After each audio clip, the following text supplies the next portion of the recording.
on peut pas, quand on a une entreprise, on peut pas ignorer les impacts qu'elle génère.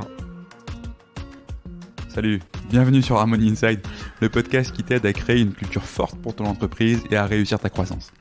Je suis Vincent Aboyance, harmoniste d'entreprise au sein du collectif Biharmoniste, et j'interviewe des dirigeants qui ont réussi à allier à la fois succès business et culture entreprise exceptionnelle. Pour retrouver leurs conseils et si tu aimes ce podcast, abonne-toi et laisse 5 étoiles et un commentaire si tu es sur Apple Podcast. C'est vraiment d'une aide énorme. Bonne écoute. Hello Sébastien. Bonjour, comment ça va Vincent ? Bah écoute, super bien. Ravi d'être avec toi ce matin. Tu nous reçois dans des locaux à Paris, qui sont des locaux prêtés par un de tes associés, je crois. Donc qu'on remercie. Et écoute, sans transition, pour commencer cette interview, on va commencer, une fois n'est pas coutume, par une citation que tu connais, je crois. Hippocrate disait que ton alimentation soit ta première médecine. Est-ce que, à la lueur de cette citation, tu peux nous dire ce qu'elle veut dire pour toi et comment ça va nous amener au sujet qu'on va développer ensemble aujourd'hui ? Waouh, tu démarres, t'envoies du lourd pour démarrer ? Ouais, voilà, c'est exactement. Cette citation, moi je l'adore. Je l'adore parce que elle est pleine de bon sens. Alors évidemment, elle permet de remettre au cœur de notre matrice ce qui, pour moi, a probablement le plus de valeur. C'est l'alimentation. Tu l'as compris. Parce que c'est quelque chose qu'on met dans notre corps. C'est notre carburant. Et que si on fait un lien avec ce qui va nous amener aujourd'hui, si on ne commence pas par prendre soin de soi, comment on peut prendre soin des autres ? Complètement. Voilà.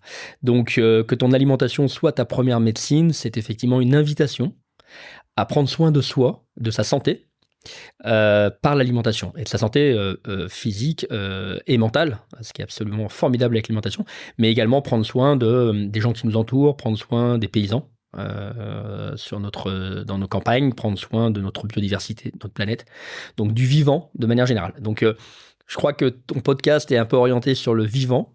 Complètement. Donc cette citation, elle réunit bien, tu vois, l'alimentation, ce qui me passionne, et le vivant, ce qui me passionne aussi. C'était super de pouvoir commencer par ce qui a le plus de valeur pour toi. Tu parlais d'invitation, je vais t'en donner une note du coup. Est-ce que tu peux maintenant, Sébastien, te présenter pour que nos auditeurs te connaissent un peu mieux ? Ouais, pardon, c'est vrai qu'on commence par philosopher. Mais, Exactement. Donc Sébastien Loctin, je suis le fondateur, CEO de BioFuture. Alors je suis entrepreneur, mais avant ça, je suis un passionné d'alimentation, on en parlait, parce que mes grands-parents étaient paysans d'un côté, chef pâtissier traiteur de l'autre. Donc, le bien manger était une culture, donc. Hein. Le bien manger est sacré, ouais, exactement, sacré et sans opposer quoi que ce soit. Hein, ça a toujours été un grand plaisir et également beaucoup de bien-être. J'ai grandi à Lyon. Oui, pareil, c'est une des capitales de la gastronomie. On mange bien, et c'est vrai que chaque fois que je retourne à Lyon, j'ai l'impression qu'il y a plus de restaurants que d'habitants, donc je me dis... C'est chez vous qu'il y a une rue pleine de restaurants étoilés. C'est incroyable, voilà. Ouais, c'est vraiment une ville assez dingue pour ça, avec un très bon niveau de restauration. Donc voilà, donc j'ai grandi dans un univers alimentaire naturellement, et j'ai donc démarré ma carrière chez Le Sueur pendant plus de 10 ans. Donc Le Sueur qui est une marque qui fait de l'huile. Oui, qui est une marque, tout à fait, qui fait de l'huile, des sauces, des condiments. Ok, une marque leader. Hein. Donc j'y ai passé 10 ans, très content d'être dans un grand groupe, sur des marques connues, dans le placard de tout le monde. Ça flattait bien mon ego. Et puis ensuite, je suis parti chez Rémi Cointreau, Rémi Martin, sur la viticulture. Et puis j'ai terminé en filière agricole 3 ans en Afrique, sur de la filière. Et il y a 10 ans, j'ai créé BioFuture. Je pense qu'un des déclencheurs, ça a été l'arrivée de mes enfants. Où je nourrissais en fait mes enfants m'ont réconcilié avec ce que mes parents, grands-parents m'avaient appris de l'alimentation. Donc je les renourrissais d'une certaine manière, un peu sacrée. Et puis je me rendais compte qu'au quotidien, je faisais tout autre chose. Donc j'ai décidé de quitter pour me réaligner. Ouais, donc cette dissonance-là qui est hyper intéressante, on va y revenir. Et avant ça, est-ce que tu peux nous expliquer ce que fait BioFuture, comme si vraiment je n'avais aucune idée ? T'as raison. BioFuture, quand j'ai créé BioFuture, mon ambition c'était, alors j'aime bien dire aider les gens à changer le monde, mais sans changer leurs habitudes alimentaires. Par l'alimentation, on peut changer le monde, à condition d'avoir l'info, les bons produits dans son placard. Et quand j'ouvrais mon placard à moi, je me rendais compte que chez Biofure, nous, on fait des huiles, des sauces, des condiments, mais quand j'ouvre mon placard, je me rendais compte que ce qu'il y avait dedans, c'était vraiment pas satisfaisant. Ou en tout cas, à chaque fois, ça impactait négativement soit la santé, soit les paysans, soit la biodiversité. Je me suis dit, je vais m'atteler à revisiter ce qu'on a dans nos placards, mais avec un cahier des charges qui est très exigeant, puisque on revisite tous les produits quotidiens, les huiles, les sauces, les condiments, avec des matières premières françaises, de l'agriculture bio, une optimisation nutritionnelle des recettes, et puis un max de goût, parce que c'est quand même du plaisir. Donc l'idée, c'est de créer de l'impact dans le placard des gens en changeant tout, et en leur donnant l'illusion que finalement, on n'a rien changé et qu'ils continuent à consommer le même produit. Complètement. Ce qui est très difficile. Hein. Là, super difficile. Là, tu le vois aujourd'hui quand tu fais tes courses, et pourtant, là, on est à Paris, on a quand même accès à beaucoup de choses. Aujourd'hui, tu as le réflexe de sortir son téléphone, de faire un coup de Yuka ou autre recherche sur ce que tu manges. C'est extrêmement compliqué de bien te nourrir. Dans une société, tu vois, moi je me dis qu'on est quand même dans un monde, une société ultra civilisée, ultra développée. On a un niveau de technologie, de médecine, chirurgie, connaissance qui est incroyable.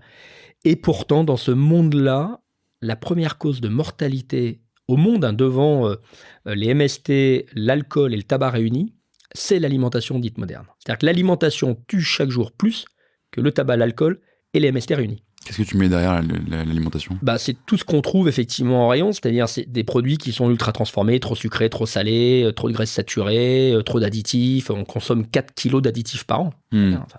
T'imagines mettre 4 kilos d'additifs, c'est 4 paquets de farine sur ta table. Il faudrait les mettre sur la table, ouais. Tu vas t'avaler ça. Donc en fait, effectivement, qui génèrent des maladies cardiovasculaires, des maladies cérébrales, des maladies de cholestérol, tout un tas de symptômes de l'obésité. Et en fait, notre alimentation qui est censée nous nourrir, je pense qu'on a échoué, elle nous remplit, ça c'est clair, elle nous remplit, mais elle a oublié de nous nourrir. Et je trouve que c'est une forme d'échec parce que on a oublié le rôle fondamental de notre alimentation. Ouais. Ok. Alors, je pense que si je reviens au départ, à cette ambition de départ que tu avais, aussi à cette dissonance que tu avais dans ta vie entre, du coup, ce que tu faisais à manger à tes enfants et ce que tu contribuais à produire tous les jours. Aujourd'hui, tu as monté une super boîte qui marche très bien, on en parlera, mais ça doit pas être facile de partir comme ça de cette carrière-là et d'essayer de créer l'entreprise que tu veux pour toi et pour être aligné. C'est quoi la genèse de ça ? Comment on fait pour créer une entreprise dans laquelle on est aligné avec soi-même ? C'est difficile. C'est difficile parce que, alors moi j'ai retenu, je le dis aujourd'hui parce que avant je crois que mon éducation judéo-chrétienne m'interdisait de me féliciter de quoi que ce soit. Ne félicite-toi, on est là pour ça. C'est un safe space. Je vais me faire plaisir.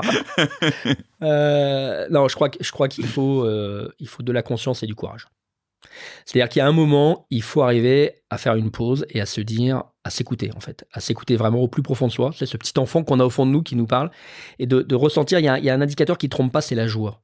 C'est-à-dire qu'à partir du moment où on n'est plus en joie de faire ce qu'on fait, c'est qu'il y a un truc qui cloche. Alors, on ne peut pas être en joie en permanence, évidemment qu'il faut des épreuves pour apprécier les moments de joie, mais quand on est d'une manière générale plus en joie de faire ce qu'on fait, il faut s'interroger. Une fois qu'on s'est interrogé, il faut avoir du courage. Et j'aime bien le mot courage parce que le courage, c'est l'association de deux mots, le cœur et la rage. Donc le courage, c'est l'intention qui part du cœur, mais avec suffisamment de rage et de détermination pour ne pas avoir peur d'échouer. Et donc effectivement, quand à cette époque-là, je me rendais bien compte que ce que je faisais n'avait plus de sens pour moi. Je m'étais un peu nourri du confort, du pouvoir, de la fiche de paye, du statut, etc., etc. Mais quand tu deviens papa, tu te dis, tes enfants, ils ont envie de se souvenir de quoi plus tard ? Qu'ils avaient une grosse maison, une grosse voiture. Ça fout un peu que tu sois chef de je sais pas quoi. Surtout que pour eux, ça devient la base, tu vois. On s'illusionne de ça. On leur met des attentes dans la tête qui sont les nôtres. Mais en fait, ils s'en foutent. Ce qu'ils veulent, c'est de l'amour, des câlins, être fiers et avoir à côté d'eux quelqu'un qui fait ce qu'il pense juste, qui fait ce qu'il aime vraiment, parce que c'est le meilleur message qu'on leur donne. Faites ce en quoi vous croyez, ce que vous aimez. Et donc, j'avais pas envie que mes enfants ils aillent uriner sur ma tombe plus tard en disant merci papa pour ta super contribution sur notre planète, mais plutôt qu'ils se disent tu nous as transmis de belles valeurs, on est fiers de toi. Et donc voilà. Donc je pense qu'effectivement, il faut du courage parce que c'est super difficile de plaquer, un confort de vie. On est bien payé, on est en sécurité. C'est la facilité. C'est la facilité, ouais. Et justement, cet alignement-là, tu dirais que tu l'as trouvé aujourd'hui, du coup ? Entre tes valeurs, ce que tu produis, ce que tu fais et... Alors, en tout cas, je sais pas si tu le trouves. Je pense que tu le crées. Je pense que c'est un chemin, tu sais. Bien sûr. C'est un chemin, et quand j'ai monté ma boîte, en fait, je sais pas où je dois arriver. Il n'y a pas vraiment de destination. La seule chose que je sais, c'est que j'essaye dans mon quotidien de me dire, dans ma boîte, quand je fais les choses, il faut que je sois OK avec. Il faut que ça me corresponde, que ça me parle. Et donc, c'est tout un tas de petites briques. On avance. Je ne suis pas du tout le même entrepreneur que j'étais il y a 10 ans. La boîte a grandi, et quand tu grandis, faut arriver à garder ce socle de valeurs, cette cohérence. Donc, c'est difficile, mais quand tu t'écoutes, finalement, ça vient assez naturellement. Et justement, c'est ça qui est intéressant, parce qu'il y a effectivement beaucoup d'entrepreneurs qui ont entrepris pour créer l'endroit et la carrière qui leur correspondait en termes de valeurs, en termes de qui ils étaient. Mais je pense que tout le monde ne peut pas entreprendre, et tout le monde n'a pas vocation à entreprendre. Et donc, du coup, comme tu le disais, entreprendre, c'est aussi construire une équipe, faire grandir une société, et du coup, avoir des gens qui te rejoignent. Cet alignement-là, tu parlais de valeurs que tu portes, tu parles de joie à avoir. J'imagine que c'est aussi quelque chose auquel tu es attentif chez tes collaborateurs, chez les candidats qui postulent pour te rejoindre. Comment est-ce que tu fais, toi, pour détecter cet alignement-là, ou ce potentiel d'alignement chez les gens qui te rejoignent? Alors, c'est une bonne question, parce que c'est très difficile de dealer avec l'humain. Pourquoi ? Parce que notre cerveau a déjà une formidable capacité à nous mentir. Complètement. Et à nous mettre dans l'illusion. Et c'est déjà pas simple sur soi-même d'identifier à quel moment le cerveau nous joue des tours. Je connais personne qui peut me dire, dans les yeux, qu'il se mangeait mal lui-même. Hein. Exactement. Et donc, à partir du moment où tu sais que ton cerveau déjà te joue des tours à toi et te ment à toi-même, quand tu recrutes un collaborateur, c'est très difficile de se dire comment je vais arriver à contourner l'illusion ou l'histoire que son cerveau lui raconte pour m'assurer que là, je vais bien taper sur ce qui est important pour lui. Et ça, c'est difficile, et on se trompe parfois. Hein. On se trompe parfois, alors on essaie de se tromper de moins en moins, on apprend dans nos process. Je dirais que la première chose pour moi qui est fondamentale, c'est que comme tout part de soi, il faut déjà que je sois vrai avec moi-même. Et ce que la vie m'a montré, c'est que quand tu es vrai avec toi-même, tu attires des gens qui sont globalement assez vrais avec ce que tu portes et assez vrais avec eux-mêmes. Et donc, il y a une espèce, compliqué à expliquer, il y a une espèce de circularité qui se met en place, de loi d'attraction, qui fait qu'on t'envoie à toi des gens qui rentrent dans ton énergie, dans ta vérité. C'est le phénomène de résonance, complètement. Exactement. Ouais. Et donc, déjà, le premier truc, c'est le travail sur moi. Donc, je vais te dire que en tant qu'entrepreneur, là, pour attirer à moi les collaborateurs qui portent mes valeurs et qui sont prêts à s'engager dans ce combat-là, je me dis, Seb, ne te mens pas, travaille sur toi, cultive ta joie, sois le plus sincère, authentique, lisible. Et comme ça, tu auras des gens qui viennent naturellement à toi, sans illusion, parce qu'ils sauront déjà où ils mettent le pied. C'est marrant ce que tu dis, parce que c'est exactement le discours que je tiens quand je parle à des clients sur le fait de travailler leur culture entreprise, justement. Être lisible, être authentique, savoir quelles sont ses valeurs. Et en fait, c'est intéressant parce que toi, tu tiens exactement ce même discours, mais par rapport à toi-même, du coup. Ouais, Est-ce que tu fais un lien entre toi en tant qu'entrepreneur et l'entreprise que tu portes, ou Ouais, complètement, mais je pense que l'entreprise est une facette de moi. Donc, elle doit être une facette sincère et honnête. Et ce travail, il est dur, ce travail sur toi. Il est super dur. Moi, ça fait des années que je travaille dessus. Je continue en tant qu'entrepreneur. Tu vois, moi, j'ai souvent, quand on est parent, on a l'impression qu'on est dans une autorité descendante qu'on apprend aux enfants. Alors que la réalité m'a plutôt montré que c'est les enfants qui m'ont beaucoup appris. Parce que c'est un effet miroir incroyable et qui me mettent face à toutes mes contradictions, toutes mes peurs, toutes mes incohérences. Donc ils me permettent de grandir. Et l'entreprise, c'est pareil. Elle me met face à des peurs, face à des incohérences, face à des incompréhensions. Tu as des épreuves dans une entreprise et le renoncement, t'es souvent soumis au renoncement, à la tentation. Du renoncement, parce que tu te dis, bon, après tout, c'est tellement compliqué de faire un produit aussi pointu que c'est plus simple de mettre un petit peu d'additif ou d'aller, là, c'est pas grave si ça vient de plus loin. Quand tu joues avec tes marges sur ton tableau Excel, tu dois vite tenter. Ouais. T'as la peur économique derrière, donc, mais comme quand tu te lances en tant qu'entrepreneur, si tu restes en économie, tu te lances pas. Oui, non, c'est clair. Donc, j'essaye toujours de ramener ça au niveau du cœur en me disant qu'est-ce qui est juste. Et c'est mon premier levier, vraiment, je crois, de recrutement. On a la chance d'avoir beaucoup de gens qui postulent spontanément chez nous. Et je pense qu'ils postulent chez nous parce qu'ils ressentent qu'il y a cette énergie-là. tout cas, cette énergie. Après, on pourra en parler. Il y a plein de techniques Du coup, moi, j'allais te dire. Évidemment, de recrutement. C'est pas que de l'ésotérique. J'imagine bien. Mais justement, c'est intéressant. Enfin, concrètement, est-ce que tu as des exemples? Avec mauvais jeu de mots, est-ce que tu peux me donner ta sauce secrète justement pour réussir à détecter quand les gens se mentent eux-mêmes et quand ils seront réellement alignés avec ce que tu portes chez le futur? Alors, on a à nous un process de recrutement pour une petite boîte qui est assez dingo. Franchement, qui est assez lourd même peut-être. Il y a des collaborateurs parfois doivent se dire où est-ce qu'on atterrit. Alors évidemment, on a toutes les étapes, hein, évidemment déjà ça part de la définition de notre fiche de poste. Mm-hmm. On essaye d'être d'une clarté et d'une précision absolue pour expliquer aux gens ce qui va être super, ce qui va être difficile et ce qu'ils vont devoir faire.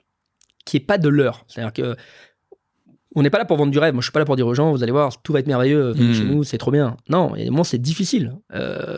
On se bat sur un marché qui est complexe, on est hyper exigeant, c'est formidable, mais c'est difficile. Donc, ça part de là. Ensuite, quand on reçoit évidemment les CV, on a un tri CV, hein, bien entendu, avec une grille de méthodo, donc qui nous permet de trier les CV. Ensuite, on passe 20 minutes avec le collaborateur. Donc, le manager passe 20 minutes avec le collaborateur, uniquement centré sur le collaborateur futur. Donc, c'est 20 minutes de décryptage pour être certain qu'on a bien compris son CV, ses motivations, identifier des freins bloquants, etc. Donc, c'est un travail préparatoire. Et ensuite, quand on rentre dans les dernières sélections, donc il y a un entretien avec le manager, donc un entretien qui est très préparé et qui généralement va porter là, oui, sur les valeurs, mais également sur les compétences techniques, sur l'expérience, etc., sur les attendus. Ensuite, il y a un interview avec une autre personne de l'équipe. Ok. Pour effectivement croiser d'autres regards. Et puis, le dernier rendez-vous, il est avec moi. Et c'est un rendez-vous qui n'est pas du tout... J'aime bien, mes collaborateurs disent toujours aux candidats, vous inquiétez pas, vous allez voir, il est un peu bizarre. Mais ça va bien se passer. Et c'est vrai que moi, je ne pose pas de questions sur l'expérience, les compétences techniques, ça ne m'intéresse pas. Donc, tu considères que ça a déjà été validé par tes camarades d'avant, enfin. Exactement. Et je leur fais confiance là-dessus. Moi, ce qui m'intéresse, c'est...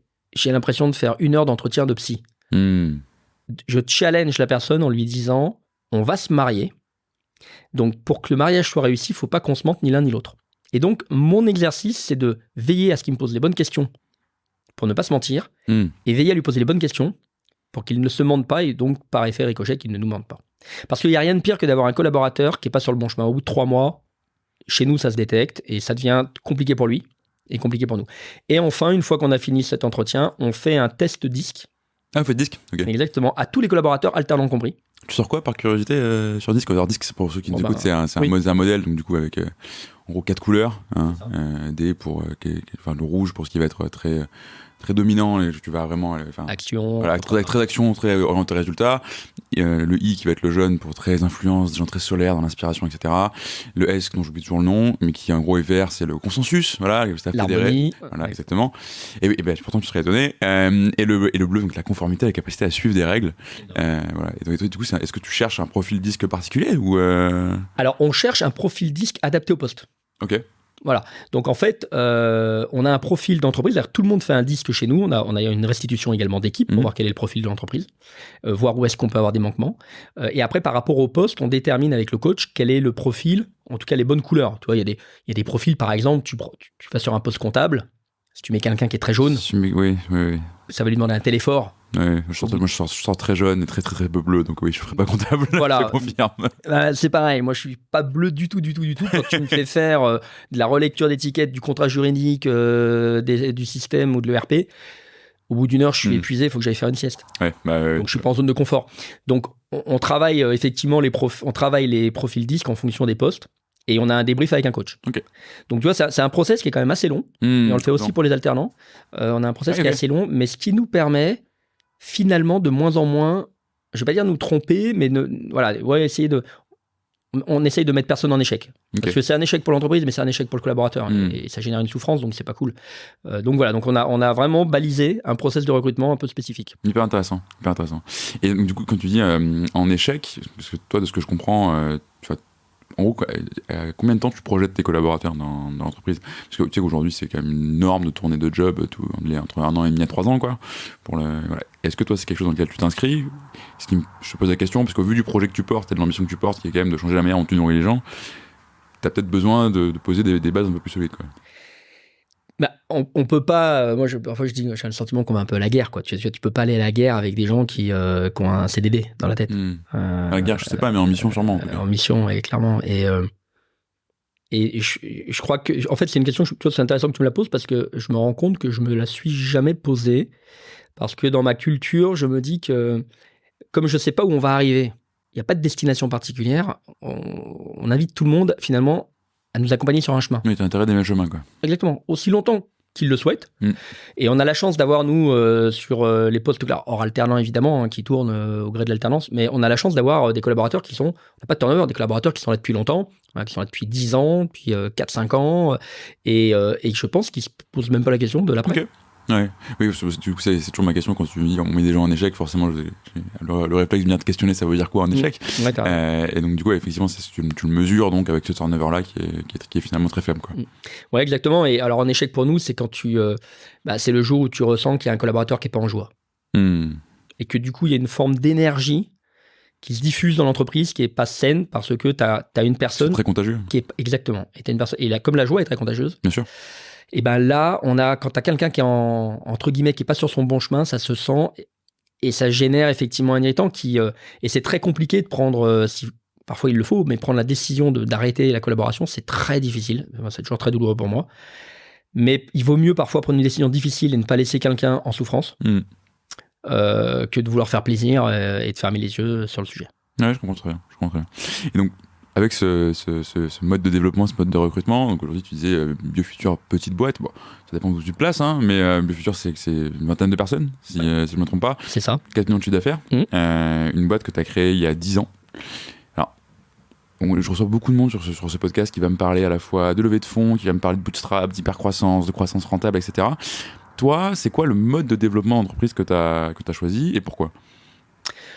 Alors, je ne vais pas dire que c'est un mode en bon père de famille, mais il y a un peu de ça quand même. C'est-à-dire que... On sent que c'est très lié, hein, cette notion de la famille, des enfants, ce que tu leur donnes à manger, la manière dont tu te développes, etc.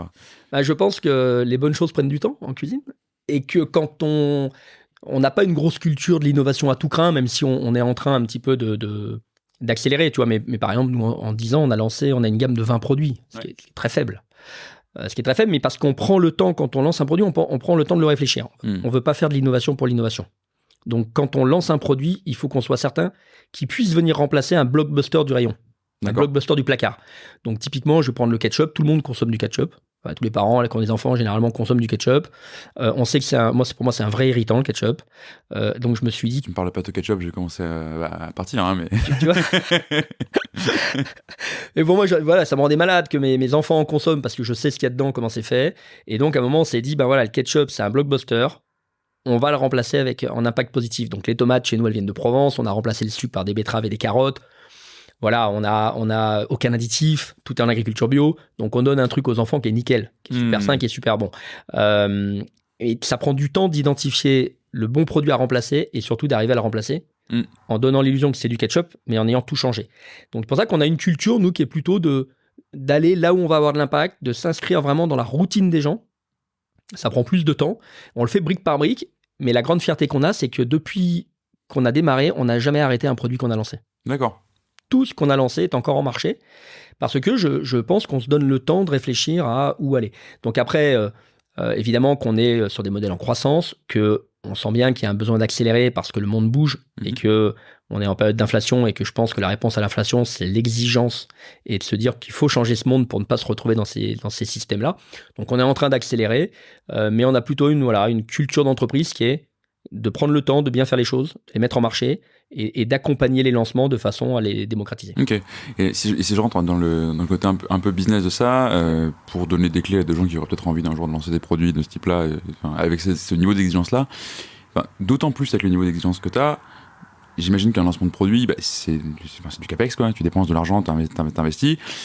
T'es sur des niveaux de marge qui doivent pas être monumentalement élevés. Enfin, je ne maîtrise pas tes marges, mais de manière logique, quand tu fais un produit qui est aussi sourcé, avec autant de choix difficiles en termes de filières, etc., on pourra y revenir si tu veux, comment tu arrives à financer ça? Est-ce que tu as des produits stars qui dégagent suffisamment pour pouvoir te permettre de financer ça? Ou est-ce que tu choisis de faire de la levée? Ou tu vois, c'est quoi le bon chemin, entre guillemets, pour réussir à faire ça? Je vais te prendre comme contrôleur de gestion.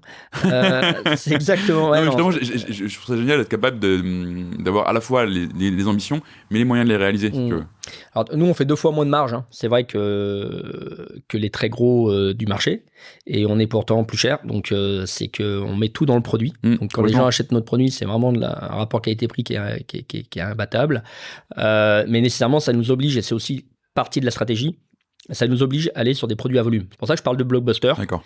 Parce que quand on a lancé notre ketchup, il y a 5 ans de ça, notre incroyable ketchup, c'est devenu le meilleur lancement chez Naturalia, c'est devenu la première vente en valeur des magasins bio sur le segment du ketchup. On a créé quelque chose d'assez incroyable en craquant cette problématique du ketchup. Donc on a effectivement des blockbusters, et tu vois, si on avait développé un espèce de MeToo de ketchup au piment ou je sais pas quoi, on aurait créé un usage qui n'est pas un usage établi. On a voulu rester sur un usage établi et dire aux parents, maintenant vous pouvez donner du ketchup sans empoisonner vos enfants. Et ça fonctionne. Et du coup, ça nous permet effectivement d'avoir tout de suite d'atteindre des niveaux de volume qui sont satisfaisants. On l'a fait sur les huiles avec le lancement de notre huile bébé, qui est un best-seller, qui est recommandé en pédiatrie, on travaille avec les hôpitaux, voilà, que tous les parents devraient avoir dans la gamelle de leur bébé, parce que c'est vraiment la Rolls nutritionnelle. J'apprends que ça existe. Ouais, c'est un mélange d'huile assez incroyable. En fait, quand le bébé arrête d'allaiter ou de prendre d'un lait maternisé, vers 5-6 mois, quand il commence sa diversification alimentaire, les parents ont une tendance à faire une purée de courgettes, et ensuite une purée de carottes, et puis ensuite de faire courgettes, carottes, et puis voilà, sans mettre de matière grasse. Sauf que le lait maternel et les laits maternisés, c'est 55% de gras. D'accord. Et pas n'importe quel gras, il y a des apports nutritionnels spécifiques. Imagine, le corps du bébé, il passe d'un lait très gras à de la courgette. Mais tu fais c'est un retrait, quoi. C'est le séisme nutritionnel. En termes d'énergie et d'apport micronutritionnel, c'est un craquage complet. Et généralement, on le paye plus tard. Donc, du coup, nous, on a développé une huile bébé qui reproduit les apports qu'on trouvait dans le lait maternel. Oméga 3, oméga 6, oméga 9, DHA, vitamine E, etc. Pour la constitution du cerveau, de la rétine, du cardio, etc., des cellules de l'enfant. Et donc, c'est un produit extra pour les parents. C'est très rassurant. En mettant une cuillère à café, il y a tout ce qu'il faut dans la purée. Donc, ça, c'est vraiment un best-seller. Donc, on a quelques produits best-sellers. Et puis, globalement, comme on arrive sur des marchés plutôt matures, on arrive à générer du volume sur l'ensemble de nos produits. Je te pose cette question au-delà du fait de pouvoir jouer au contrôleur de gestion débutant. C'est que, enfin, en fait, quand tu entreprends dans l'impact, tu vends souvent une intention, mais tu as plein de projets impact qui vont tomber parce que ça marche pas, en fait. C'est pas rentable d'un point de vue business, tu n'arrives pas à le développer. Il faut faire des choix qui sont pas toujours en cohérence avec avec ce que tu veux porter, la manière dont tu veux te développer. Donc, typiquement, est-ce que tu peux faire de l'hypercroissance dans une boîte impact? Je sais pas. J'ai pas la réponse à ça. Et donc, je trouve ça hyper intéressant que tu aies réussi à mettre en place une stratégie business et produit qui est complètement cohérente avec le message que tu portes et que tu arrives à le faire tourner, quoi. C'est très porteur d'espoir pour moi. Ouais, c'est difficile. Après, je te rejoins complètement. On est dans un monde où c'est plus rentable et plus facile de faire, pardonne-moi, de la cochonnerie. Ah oui, donc que de faire du bon. Tu vois, il y a aucun... non, j'allais dire un autre mot, c'est pour ça que je me suis repris. D'accord. Mais voilà, non, c'est vraiment... Il y a une prime au vice. Les gens ne parlent que de prix. C'est plus simple de faire un ketchup avec des tomates de Chine, des additifs, des insecticides, des pesticides et du sucre que de faire ce qu'on fait. Et c'est plus rentable. Donc c'est moins compliqué, plus rentable, mais je trouve qu'on ne rend service à personne. Donc, et après, quand on parle d'hypercroissance, alors nous, on est sur des dynamiques de croissance qui restent bonnes malgré le marché. On a des perspectives de croissance qui sont super intéressantes, mais l'hypercroissance, pour nous, elle se fait... Ça ne veut pas dire grand-chose. C'est-à-dire on va être en forte croissance en termes de développement, c'est clair. Mais en même temps, ce qui m'intéresse autant, c'est le fait qu'on grandisse et le fait qu'on impacte le marché en confrontant les autres marques à ce qu'elles font ou en inspirant les gens.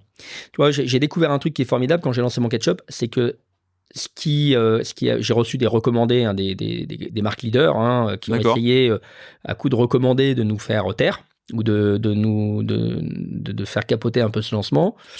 Par curiosité, sur quelle base, on va digresser, mais c'est pas grave, parce que tu as quand même le droit de lancer un produit qui... En fait, nous, on a lancé un ketchup, il était tellement bon qu'il était noté excellent sur Yuka. On avait 88 sur 100. C'était une purée de fruits et légumes. Donc, c'était un truc extra pour les enfants. Pas d'additifs, pas de pesticides, rien de tout ça, hyper nickel. Donc, c'était clairement un ketchup qui était sain. D'accord. Voilà, parce que c'était une purée de fruits et légumes. Donc, nous, quand on a lancé notre produit, curieusement, on a commencé à se prendre le service juridique d'une multinationale qui a décortiqué notre étiquette, notre communication et qui nous envoyer des recommandés pour nous faire tout changer ou nous menacer de nous attaquer parce qu'on osait dire que ce ketchup était sain. C'était un ketchup qui était clean. Voilà. Et effectivement, de leur point de vue, un ketchup ne pouvait pas être clean, compte tenu de ce qu'il fabriquait. Mais de notre point de vue, ça l'était. Et Yuka le confirmait, et la qualité de notre recette le confirmait. Et donc, c'était marrant, cette intimidation qu'on a pris tout de suite sur le paletot pour nous intimider et limite nous faire peur et nous faire changer notre copie. On n'a pas cédé, mais... Je comprends mieux le côté partir à la guerre, du coup. Tu comprends ? En fait, t'as de vrais ennemis, quoi. Donc, t'as des gens que tu déranges. En fait, je me suis rendu compte que pour qu'une multinationale vienne embêter un petit acteur local, bio, c'est pas économique l'enjeu, ils s'en foutent. Enfin, on est rien, nous, pour eux. C'est une problématique d'image. Si les gens commencent à travers notre ketchup à se poser la question de ce qu'il y a dans le leur, bah, ils vont arrêter d'acheter le leur. Complètement. Voilà. Et c'est ça qui fait peur parfois aux multinationales opaques, c'est que nous, on est l'effet miroir de ce qu'elles font pas. Et on invite le consommateur à se mettre en conscience. Complètement. Et à poser des questions. Et tu vois, c'est ce qui est intéressant aussi, et je reviens encore sur ta manière de te développer, mais avec ta mission, enfin, toi, tu parles d'être un petit acteur local, bio, etc. Des petits acteurs locaux et bio. Culture judéo-chrétienne.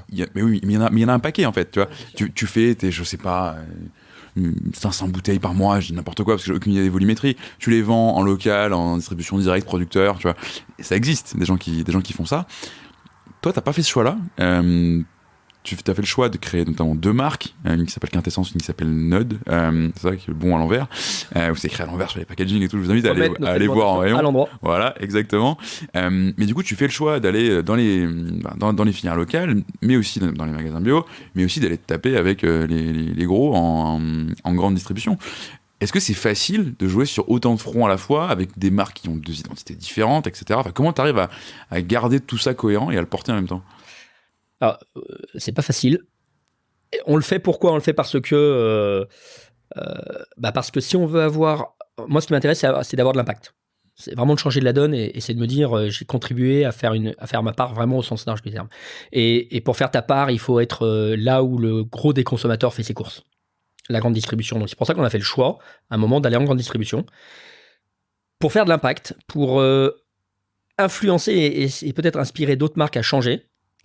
Et pour permettre à tous ceux qui le veuillent de pouvoir trouver des produits positifs en bas de chez eux. Donc, mais évidemment, on génère de la complexité. On génère du risque, parce que la grande distribution, c'est un marché qui est extrêmement compliqué à adresser. Il y a une concurrence qui est féroce. Il y a un tas de multinationales en face de nous, avec des forces de vente énormes. C'est un marché du prix. Donc, c'est certainement pas la voie de la facilité. Mais je crois que c'est le point commun entre tous nos marques et nos produits, c'est que si c'était facile, tout le monde le ferait. Ouais, bien sûr. Et j'aime bien cette citation qui dit que c'est pas parce que c'est difficile qu'on n'agit pas, c'est parce qu'on n'agit pas que c'est difficile. Donc en fait, la notion de facilité, c'est pas un critère qu'on prend souvent en compte. Non, c'est pas un truc qui force chez vous. Non, on se dit quel que soit. Moi, j'adore la notion d'essayer. Tu vois, je me dis si on pense qu'il faut le faire, on le fait. Parfois on se plante, parfois c'est dur, parfois ça prend plus de temps, mais on essaie d'être juste et de pas commencer à se dire oh là, ça va être compliqué, on n'y va pas. Sinon. Oui, complètement, parce que tu sais que en gros chacun va presser pour les prix, etc. quand tu es avec des acteurs comme ça. Et justement, je reviens sur ce que tu disais tu parlais du ketchup d'ailleurs, les tomates faites en Chine, conditionnées aux Pays-Bas, etc. Toi, quand tu crées un produit, pour qu'on comprenne comment ça peut marcher autrement, c'est quoi la démarche ? Parce que toi, entre guillemets, tu fais pas pousser les tomates du ketchup, si je me trompe pas. Donc, comment chacun son métier. Voilà, exactement. Ouais, nous, on essaye de faire travailler toute la chaîne de valeur. Comment ça marche ? Alors, tout part déjà du market. C'est-à-dire qu'au niveau marketing, on se dit, dans le placard, qu'est-ce qu'on pourrait aller revisiter ? Qu'est-ce qu'on a dans nos placards qu'on utilise souvent ? Et franchement, qui n'a pas de bons impacts au-delà du prix. Et quand on a identifié les segments, on se dit, nous, on va prendre les meilleures ventes de ce segment et on a un cahier des charges qu'on a construit, un cahier des charges produit et un cahier des charges fournisseur. Le cahier des charges produit, il y a 4 piliers. Le premier, c'est qu'on veut être les meilleurs au niveau nutritionnel. Okay. Ça, on veut être le meilleur produit santé du rayon. Donc, on va travailler toutes les optimisations nutritionnelles. Sur le ketchup, c'est remplacer le sucre par des légumes. Par exemple, c'est enlever les additifs. Donc, voilà, sur ces critères, on veut être au top. Donc, ça, c'est le premier palier. On va se benchmarker avec des indicateurs comme Yuka, comme le Nutri-Score, comme les teneurs en sel, en sucre, etc., etc. Ensuite, le deuxième critère, c'est l'origine. Ok. On se dit, on veut avoir de l'impact sur nos paysans, sur nos PME. Donc, il faut qu'on développe des produits avec un maximum de matières premières qui sont cultivables en France et donc qu'on va trouver en France. Et le corollaire de ça, c'est l'impact carbone qui va avec. Alors, tu as l'impact carbone complètement, beaucoup moins de transport, une agriculture de proximité et puis l'impact économique. C'est-à-dire que moi, j'ai des enfants, si demain je veux qu'ils trouvent un job, j'ai tué tous les paysans et les emplois en PME, c'est un peu dommage. Donc, on crée de la richesse. On a perdu 1 million de paysans en France en 30 ans. C'est colossal. Il y a un paysan qui se suicide toutes les 3 semaines. C'est inadmissible. Ces gens-là nous nourrissent. Donc, moi, j'ai envie de les aider. Et donc, du coup, oui, dans notre ketchup, 90% des matières premières, elles sont cultivées en France. Les tomates, les betteraves, les carottes, les oignons, le sel vient de Camargue, etc., etc. Le 3e pilier après la santé et l'origine, c'est évidemment la biodiversité. Alors, moi, j'ai pas envie de léguer à mes enfants, et surtout parce qu'on le fait en local, j'ai pas envie que mes enfants grandissent sur une terre qui est polluée. Donc, du coup, on le fait en agriculture bio. Et le dernier critère, c'est le goût, parce que ça, c'est ce qui met tout le monde d'accord et ce qui permet de rendre l'impact durable. Donc, on travaille avec des chefs, et moi, ce qui m'intéresse, c'est quand les gens goûtent nos produits. On a un aioli, quand les gens qui aiment l'aioli, quand ils goûtent notre aioli, ils disent « Ah ouais, ok, d'accord ». Dans notre aioli, il y a 12% d'ail. Dans l'aioli des concurrents au marché, c'est 2 à 3%. D'accord. Donc, quand on fait un aioli, ça a le goût du vrai ail. Mais justement, j'aime beaucoup ce dernier point parce que aujourd'hui, quand tu parles de transition écologique, tu parles aussi beaucoup de renoncement. Tu sais, tu peux parler de décroissance, etc. Je ne suis pas là pour avoir un avis sur ces théories-là parce que je n'ai pas la capacité économique, je pense. Mais c'est souvent, à ce côté, c'est dur de faire accepter une démarche écologique parce que ça implique de renoncer à un certain nombre de choses, ce qui probablement va finir par arriver. Mais toi, c'est pas ce que tu portes, justement. Toi, en gros, on n'achète pas ton produit juste parce qu'il est bien, on achète avant tout parce qu'il est bon, et en plus, c'est bien. Donc ça fait quand même plaisir. Et donc, toi, dans ce paradigme de changement de modèle, etc., à ton avis, c'est quoi le rôle de l'entreprise, le rôle de l'entrepreneuriat dans cette transition-là ? Il est fondamental, c'est-à-dire qu'il faudra évidemment accepter de renoncer un peu, notamment au profit immédiat et maximal. À un moment, il faut rendre un peu à la Terre ce qu'elle nous donne. Donc oui, il y a une forme de renoncement, mais pour moi, c'est un renoncement positif. C'est hyper excitant d'inventer un autre monde. C'est hyper excitant d'imaginer demain un monde où les gens sont moins obèses, moins malades. Oui, je te confirme, oui. Franchement, on a tous autour de nous des gens malades. C'est hyper excitant de se dire que l'alimentation est une solution pour nous tous. C'est extrêmement excitant de se dire demain, si on va se balader dans une campagne, on va pas être exposé à des pesticides. Moi, quand j'étais gamin, à la montagne, moi, je me rappellerai toujours, mes parents me disaient, alors déjà, on voyait plein de papillons, et puis quand on se baladait pieds nus, mes parents me disaient, fais attention où tu marches à cause des abeilles, regarde dans ton verre quand tu bois s'il n'y a pas une abeille qui est tombée dedans. Aujourd'hui, c'est fini. Ouais, je fais cette remarque il y a peu de temps. Tu sais, quand tu roulais avec tes parents en bagnole, tu te prenais 15 insectes sur les pare-brise. Voilà. Évidemment, aujourd'hui, ça n'arrive plus. Aujourd'hui, tu fais 500 km, ton pare-brise, il est nickel. À l'époque, il était café, les phares, etc., étaient café de moustiques, d'insectes, etc. On tue l'infiniment petit, on s'en rend pas compte, mais c'est vachement chouette de se dire qu'on peut retrouver un monde avec cette biodiversité, de l'insecte, de l'abeille, de la vie, de la diversité agricole. C'est juste hyper chouette, et tout en se faisant plaisir. On est dans un pays, la France, on parle toujours du prix, on n'est pas en Afrique. J'ai vécu 3 ans au Sénégal. Ok. Je peux comprendre qu'au Sénégal, la préoccupation primaire, peut-être pas de sauver le monde ou de sauver leur santé, c'est déjà de se nourrir, de joindre les deux bouts à la fin de la journée. Je l'entends complètement pour 80% de la population. En France, on n'est pas un pays en voie de développement. On est un des pays les plus riches au monde. Il y a une étude Nielsen qui a démontré qu'il y a 13 millions de foyers qui sont préservés de la crise. Alors évidemment, c'est triste parce qu'il y en a 15 qui sont impactés. C'est terrible. Mais moi, ce que je vois de manière positive, c'est qu'il y a 13 millions de foyers qui sont préservés, qui ont les moyens. Ce qui m'intéresse, c'est que ces gens-là se mettent en mouvement. D'accord. Plutôt que systématiquement d'attendre, de rien faire parce qu'on dit il faut penser aux gens qui n'ont pas les moyens. Mais moi, ce qui m'intéresse, c'est pourquoi les gens qui ont les moyens ne se mettent pas en marche, ne se mettent pas en mouvement. Pourquoi, quand j'ouvre le placard de mes potes, je tombe sur du Heinz, du Amora, du Benedicta, du Coca-Cola, du Nutella. Pourquoi on reste prisonnier de ces achats compulsifs délétères qui nous mettent tous dans le mur? Alors que c'est pas une raison de moyens, ça c'est bullshit. Non, ouais. C'est juste une question de conscience. C'est forcément les moins chers en plus. Et c'est pas forcément les moins chers. Il y a une question de conscience, il y a une question de snobisme peut-être, il y a une question d'habitude, il y a une question de... Beaucoup une question d'habitude. Voilà. Mais ça, Le premier renoncement, c'est le renoncement à l'habitude. Et celui-ci, il est certainement difficile, mais il n'est pas coûteux. Et je peux vous dire que quand vous avez réussi à remplacer votre placard parce que vous avez les moyens par des produits à impact qui font la différence et qui sont bons, vous avez une satisfaction personnelle pour vous et vos gosses qui est incroyable. Et c'est ça qu'on veut écrire. Moi, le message que j'ai envie de dire, c'est à tous les gens dans notre pays qui ont les moyens, c'est faites l'effort social, parce qu'en le faisant, on va transformer notre agriculture et on va permettre aux gens qui ont moins les moyens de mieux se nourrir au même prix. Et complètement, et donc, tu vois, j'aime beaucoup ta démarche de qu'est-ce qu'on pourrait remplacer dans le placard.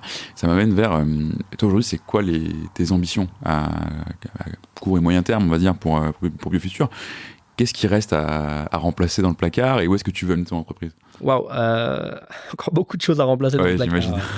Alors, encore beaucoup de choses, parce qu'aussi on est exigeant, hein, mais oui, il y a encore beaucoup de choses à remplacer. Alors, on est ambitieux et très clairement, tu vois, la crise qu'on traverse qui challenge nos modèles. Hein. Là, aujourd'hui, on pourrait se dire il y a de l'inflation, le marché de la bio souffre, il faut réduire la voilure, il faut être vigilant. Moi, je suis absolument convaincu du contraire. Je pense que dans ces moments-là, il faut accélérer. C'est Sénèque qui disait qu'il n'y avait pas de vent profitable à celui qui ne sait pas où il va. Eh bien, je suis tout à fait d'accord. En période de crise, celui qui ne sait pas où il va, il finit soit sur les rochers, soit en pleine mer, perdu. Nous, on a la chance d'avoir un cap hyper clair. Alors la tempête, on va la traverser, on va y trouver des opportunités sur le chemin et on va accélérer. Et ça, c'est vraiment le message qu'on passe aux équipes et on en est tous convaincus.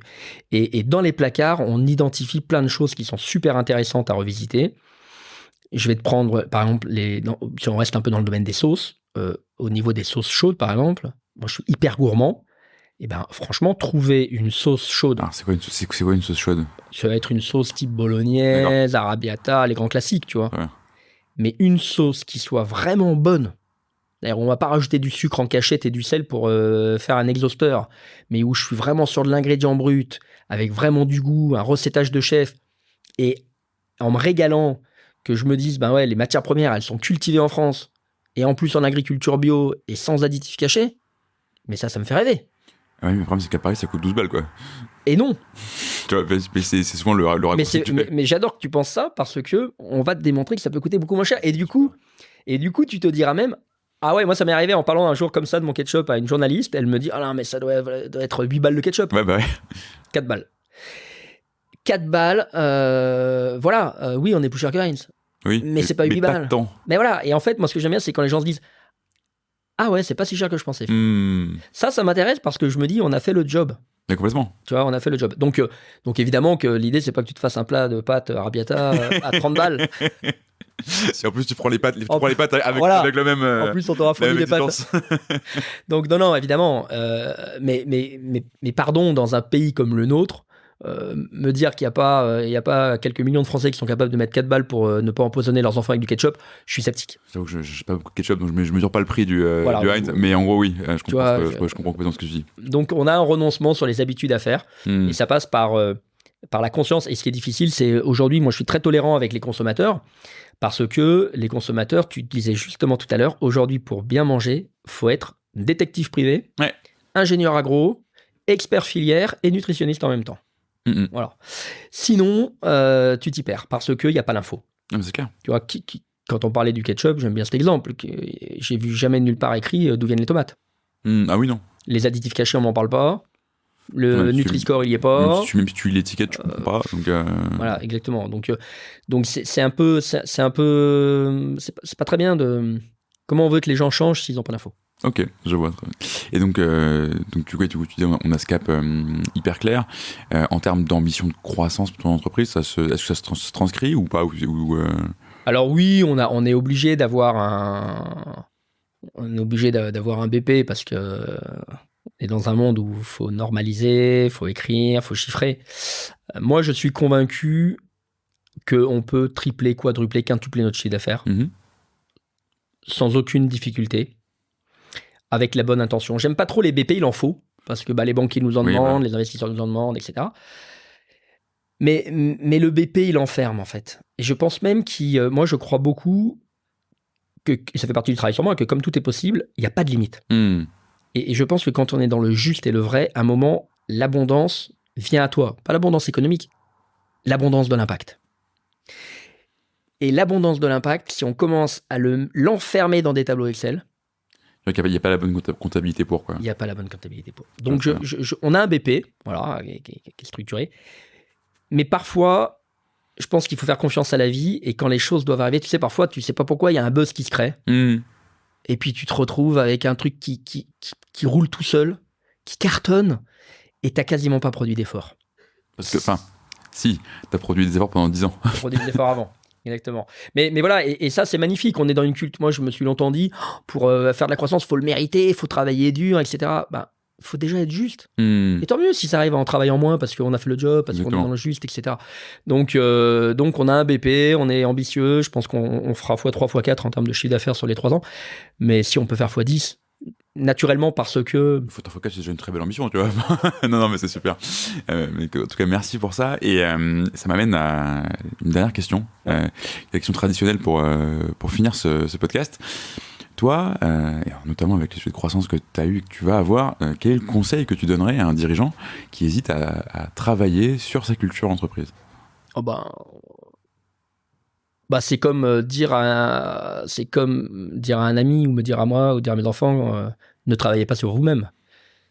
C'est pareil, tout part de là. On peut pas, quand on a une entreprise, on peut pas ignorer les impacts qu'elle génère. Et on peut pas ignorer les impacts. Moi, tu vois, j'adore me dire que j'ai des collaborateurs qui sont là depuis longtemps, que que l'entreprise est dans leur vie, que l'entreprise leur a permis de réaliser des rêves, des acquisitions. Je trouve que c'est extraordinaire. Et donc, la culture d'entreprise, il faut travailler dessus. Encore une fois, il faut travailler sur soi et ensuite veiller à ce que cette culture d'entreprise nous soit fidèle. Et veiller à ce que les collaborateurs qui viennent chez nous soient le plus possible authentiques vis-à-vis de ce qu'ils viennent chercher pour s'épanouir. Nous, on attache autant d'importance à développer les compétences techniques des collaborateurs qu'à développer leur part profonde de vérité et leur part d'eux-mêmes, leur développement personnel. Et on fait pour ça beaucoup, on fait des séminaires, on les accompagne en développement personnel, on fait de la sophrologie, on fait des cours de cuisine collective végétaux. Voilà, on essaye de faire en sorte qu'ils s'accomplissent chez nous en tant qu'hommes et femmes, pas juste en tant qu'employés. Super, je pense que c'est le mot de la fin. En tout cas, j'étais ravi. Merci beaucoup Sébastien, c'était un plaisir. Merci à toi. Et à très bientôt. Avec joie.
Merci d'avoir écouté cet épisode jusqu'au bout. Si vous êtes là, c'est sans doute que ça vous a plu.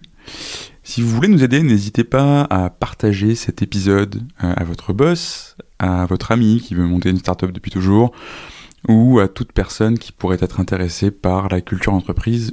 Vous pouvez aussi vous abonner sur Apple Podcasts, Spotify ou toute bonne application de podcast. Et vous pouvez également nous laisser un avis 5 étoiles de préférence sur Apple Podcasts. À très bientôt pour un nouvel épisode et merci à tous.